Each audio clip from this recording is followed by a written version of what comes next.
So welcome back to my YouTube channel my dear friends. आज की class में हम लोग करने वाले हैं क्लास 11th की अपनी फाइनल अकाउंट का जो है पहला स्टेज, जिसका नाम है ट्रेडिंग अकाउंट, और उसका न्यूमेरिकल करने वाले हैं। सो वीडियो काफ़ी ज़्यादा अच्छी होने वाली है। वीडियो के साथ एंड तक बने रहना और आपको ये पता चल जाएगा कि ट्रेडिंग अकाउंट को हम लोग कैसे प्रिपेयर करते हैं न्यूमेरिकली। तो ये विदाउट एडजस्टमेंट का जो है न्यूमेरिकल है, आने वाली वीडियो के अंदर मैं विद एडजस्टमेंट आपके साथ जो है डिस्कस करूँगा।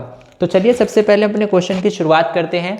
क्या दे रखा है हमें कि प्रिपेयर करो trading account for the year ended 31 मार्च 2024। तो जैसा कि आप सबको पता है कि हम लोग ट्रेडिंग अकाउंट कब बनाते हैं, जब हमारा ईयर एंड होता है। तो जो भी हमारा ग्रॉस प्रॉफिट या ग्रॉस लॉस निकालना होता है, डायरेक्ट एक्सपेंसेस माइनस कर रहे होते हैं अपनी सेल में से, तो हमें ट्रेडिंग अकाउंट बनाना होता है। तो फ्रॉम द फॉलोइंग बैलेंस, ये बैलेंस गिवन है हमें, ठीक है। और साथ के साथ यहाँ बैलेंस में हमें क्या क्या गिवन है, एक तो स्टॉक दे रखा है, वो 1 अप्रैल 2023 यानी कि ओपनिंग स्टॉक है। ओपनिंग स्टॉक 1 लाख का है, वेजेस आपके 50 के हैं और सेल्स आपका 15,50,000 है। रिटर्न आउटवर्ड 80,000 का है, फ्रेट इनवर्ड आपका 5,000 का है, परचेजेस 10 लाख के हैं, कैरीज इनवर्ड आपके 10,000 के और रिटर्न इनवर्ड आपके 50,000 के हैं। और आपको यहाँ बाहर दे रखा है क्लोजिंग स्टॉक, क्या दे रखा है एडिशनल इन्फॉर्मेशन में, एज ऑन 31 मार्च 2024 कितना दे रखा है 2 लाख। तो चलिए हम लोग देखते हैं सबसे पहले हम लोग ट्रेडिंग अकाउंट कैसे बनाते हैं और ट्रेडिंग अकाउंट का फॉर्मेट कैसे होता है,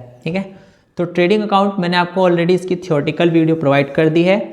तो अगर आपने उसको नहीं देखा है तो सबसे पहले उसको देख लो, ताकि आपको पता चल जाए कि ट्रेडिंग अकाउंट बेसिकली होता क्या है, ठीक। चलो, तो यहाँ पर ये हमने बना लिया ट्रेडिंग अकाउंट। एक मिनट, चलो, ठीक है।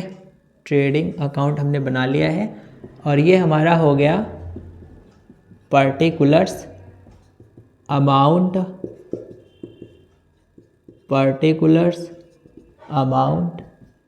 ये रहा डेबिट और ये रहा क्रेडिट, ठीक है। एक मिनट, थोड़ा ऊपर लिख देते हैं। तो ट्रेडिंग अकाउंट बना रहे हैं, बट कब का बना रहे हैं ये मेंशन कर देना, ठीक है।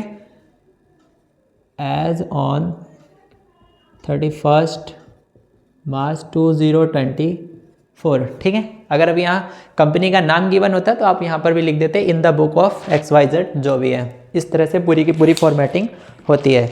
तो चलिए हम लोग अब देखते हैं कि ये जो बैलेंसेस हैं कौन सा क्रेडिट साइड जाएगा और कौन सा डेबिट साइड जाएगा, ठीक है। तो अब सबसे पहले बात करते हैं हम, यहाँ पर हमें दे रखा है स्टॉक, वो भी ओपनिंग का। तो यहाँ पर आएगा 2 ओपनिंग स्टॉक, ठीक है। 2 ओपनिंग स्टॉक, कितना बैलेंस गिवन है इसका, पूरा का पूरा 1 लाख, बोले तो 1 लाख रुपए, ठीक है। और यहाँ पर उसके बाद हमें क्या गिवन है, परचेज कितना है 10 लाख रुपीज़ का। तो 2 परचेज अकाउंट, ठीक है। कितना बैलेंस गिवन है परचेज का 10 लाख,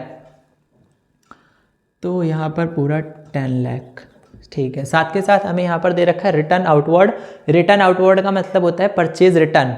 आउटवर्ड मतलब हमारे पास से जा रहा है और इनवर्ड मतलब हमारे पास आ रहा है। तो अगर यहाँ रिटर्न के साथ में आउटवर्ड है, तो दैट मीन्स हमने सामने वाले को वापस करा है। और अगर रिटर्न के साथ में इनवर्ड लिखा हुआ है, जैसे ये रिटर्न इनवर्ड, तो दैट मीन्स हमें सामने वाले ने वापस किया है, यानी कि ये सेल्स रिटर्न है अगर रिटर्न इनवर्ड है तो, और रिटर्न आउटवर्ड है तो परचेज रिटर्न। इतना ध्यान रखना, ठीक है। तो जब कभी भी हम ट्रेडिंग अकाउंट बनाएंगे तो इसके अंदर इन 2 चीज़ों को हम एडजस्ट करेंगे, ठीक है। अब लेस करेंगे क्या, रिटर्न आउटवर्ड, ठीक है। रिटर्न आउटवर्ड कितनी वैल्यू गिवन है इसकी 80,000, ये लो, ये हमने लेस कर दिया और ये आ गया 9,20,000, ओके। और क्या क्या गिवन है हमें, और गिवन है वेजेस, तो 2 वेजेस अकाउंट, कितना दे रखा है 50,000। चलो, और क्या गिवन है हमें, फ्रेट इनवर्ड, अगर आउटवर्ड होता तो प्रॉफिट एंड लॉस के अंदर जाता, तो 2 फ्रेट इनवर्ड अकाउंट, कितना दे रखा है 5,000, ओके। अब हमें कैरीज इनवर्ड भी दे रखा है, तो 2 कैरीज इनवर्ड, तो इनवर्ड लगा है तो दैट मीन्स ये डायरेक्ट एक्सपेंस है, कितना दे रखा है 10,000, ओके। और भी कुछ हमें गिवन है नहीं। अब हम क्रेडिट साइड चलते हैं। क्रेडिट साइड क्या आता है हमारा, सबसे पहले बाय सेल्स अकाउंट, कितना बैलेंस है 15,50,000, 15,50,000। ओके, इसमें से लेस करो, हमें क्या गिवन है, रिटर्न इनवर्ड, सेल्स रिटर्न दे रखी है कितनी, 50,000। ठीक है, रिटर्न इनवर्ड कितनी है, 50,000। ओके, तो ये हमारा आ गया सीधा सीधा 15 लाख, 15 लाख। अब हमें यहाँ एडिशनल इन्फॉर्मेशन में क्लोजिंग स्टॉक भी दे रखा है, तो बाय क्लोजिंग स्टॉक कमेंट करके मुझे बताना कि जो क्लोजिंग स्टॉक है उसको हम जो है ट्रेडिंग के क्रेडिट साइड क्यों शो करते हैं। कितना बैलेंस गिवन है, 2 लाख। ओके, तो सारी चीज़ें हो गई हैं। अब चलो हम इसका सम अप करके देखते हैं कि हमारा क्या निकल के आ रहा है, ग्रॉस प्रॉफिट या ग्रॉस लॉस। ठीक है, चलो, तो नीचे जब कभी भी आप टोटल करने हैं डबल लाइन जरूर लगाना, इसका मतलब होता है कि ये टोटलिंग कर दिया आपने। ओके, तो सबसे पहले हम लोग यहाँ पर थोड़ा हिंदी में कैलकुलेट करके चलेंगे, इंग्लिश में आप लोग कर लेना। ठीक है, यहाँ पर है आपका पूरा का पूरा ओपनिंग स्टॉक की वैल्यू कितनी है, 1 लाख, और यहाँ पर परचेज की वैल्यू कितनी आ रही है, 9,20,000।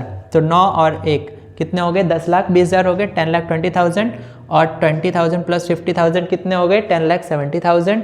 70,000 प्लस में 10 कितने हो गए, 10,80,000, और प्लस 5 कर दो, 10,85,000, 10,85,000। चलो, अब हम क्रेडिट का भी करके देखते हैं। क्रेडिट का टोटल सीधा सीधा कितना आ रहा है, 17 लाख। ठीक है, इसमें से लेस करो 85,000 ये वाला। चलो, तो 0 0 0, 10 - 5 5, 9 - 8 1, 6 - 0 6। ठीक है, ये आपका आ रहा है 6,15,000, और ये प्रॉफिट आ रहा है क्यों, क्योंकि क्रेडिट साइड का टोटल ज़्यादा है और डेबिट साइड का टोटल कम है। ठीक है, तो एक्सपेंसेस हमारे कम है और जो इनकम है वो ज़्यादा है, तो इसलिए यहाँ पर हमें क्या हो रहा है, ग्रॉस प्रॉफिट। ग्रॉस प्रॉफिट इसलिए है क्योंकि अभी हमने सिर्फ जो है क्या बोलते हैं, डायरेक्ट एक्सपेंसेस माइनस करे हैं। कितना ग्रॉस प्रॉफिट हो रहा है, 6,15,000, ब्रैकेट में लिख देना। ठीक है, और transfer to PNL, transfer to PNL, profit and loss account, कौन सी साइड जाएगा, क्रेडिट साइड जाएगा। और टोटलिंग में दोनों साइड का हम लिख देंगे 17 लाख, और यहाँ पर आ जाएगा 17 लाख। ओके, ये आ गया आपका। तो इस तरीके से हम लोग क्या करते हैं, अपना ट्रेडिंग अकाउंट प्रिपेयर करते हैं। तो आई होप कि आपको अच्छे से समझ में आ गया होगा कि ट्रेडिंग अकाउंट को बेसिकली एकदम बिगनिंग में जो है विदाउट एडजस्टमेंट हम लोग कैसे बनाते हैं। तो कोई बहुत बड़ी बात नहीं है, अगर आपको चीज़ें कॉन्सेप्चुअली क्लियर हैं तो आपको रटने की ज़रूरत नहीं है। सो वीडियो कैसा लगा प्लीज़ लाइक कमेंट शेयर करके ज़रूर बताना। और हमारी खैर मैं तो अकेले हूँ, ठीक है, तो मेरी आने वाली बाकी वीडियोस के लिए भी प्लीज़ चैनल को ज़रूर सब्सक्राइब कर लेना यार। और अगर अच्छा लगता है तो प्लीज़ शेयर ज़रूर करो। ठीक है, तो मिलते हैं नेक्स्ट वीडियो के साथ। Thank you.